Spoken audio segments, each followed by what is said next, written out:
ஒரு ஷார்ட்ஸில் அடுத்து நம்ம பார்க்க போகிறது எப்படி ஃபார்முலா யூஸ் பண்ணுறது அப்படிங்கிறத பற்றி தான் பார்க்க போகிறோம். ஸோ அந்த ஃபார்முலா நம்ம எப்படி யூஸ் பண்ணுறது அப்படின்னு பார்த்தீங்கன்னா அந்த கூகுள் ஷீட்ஸில் நான் இதோட பேர் தான் ஃபார்முலா பார். இப்போ நம்ம ஃபார்முலா யூஸ் பண்ணோம்னா ஃபார்முலாவில் எப்போதுமே ஈக்குவல்ட் அப்படிங்கிற ஒரு ஃபங்க்ஷனை நம்ம ஃபஸ்ட்டாக யூஸ் பண்ணுவோம். ஸோ ஈக்குவல்ட் யூஸ் பண்ணிவிட்டு நம்ம ஏ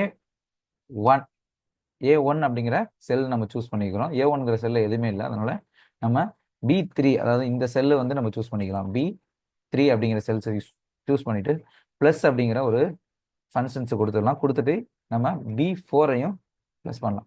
B3ஐயும் B4ஐயும் ப்ளஸ் பண்ணி எனக்கு டோட்டலாக கொடு அப்படிங்கிற மாதிரி ஒரு ஃபார்முலா யூஸ் பண்ணுறோம். என்ட்ரை கொடுத்தா நம்மளுக்கு B3 B4ஓட வேல்யூ ஆட் ஆகி டோட்டலில் வந்துடும். ஸோ இந்த ஓவரால் எல்லாத்தையும் எனக்கு டோட்டல் பண்ணி கொடு அப்படின்னா டோட்டலில் போயிட்டு நான் இதை ரிமூவ் பண்ணிடுறேன். ஆல்ரெடி இருக்கிற ஃபார்முலா ரிமூவ் பண்ணிவிட்டு ஈக்குவல் டு சம்மு அப்படிங்கிற ஒரு நான் ஃபங்க்ஷனை யூஸ் பண்ணுறேன். யூஸ் பண்ணி ஓப்பன் ப்ராக்கெட்டு அங்கேருந்து ட்ராக் பண்ணி, அதாவது B1லேருந்து ட்ராக் பண்ணி B4 வரையும் நான் கொடுத்துக்கிறேன். செலக்ட் பண்ணிட்டு க்ளோஸ் ப்ராக்கெட் என்ட்ரு கொடுத்தோன்னா B1லேருந்து B4 நம்ம ப்ளஸ் பண்ணோன்னா எவ்வளோ வேல்யூ வருமோ அதுதான் நம்மளுக்கு இங்கே டோட்டலில் வந்திருக்கு 6. ஓகே ஃப்ரெண்ட்ஸ், இந்த வீடியோவில் எப்படி நம்ம ஒரு ஃபார்முலா யூஸ் பண்ணுறது, அதில் எது முக்கியமான பார்ட் அப்படிங்கிறத பற்றி பார்த்தோம். தேங்க்யூ.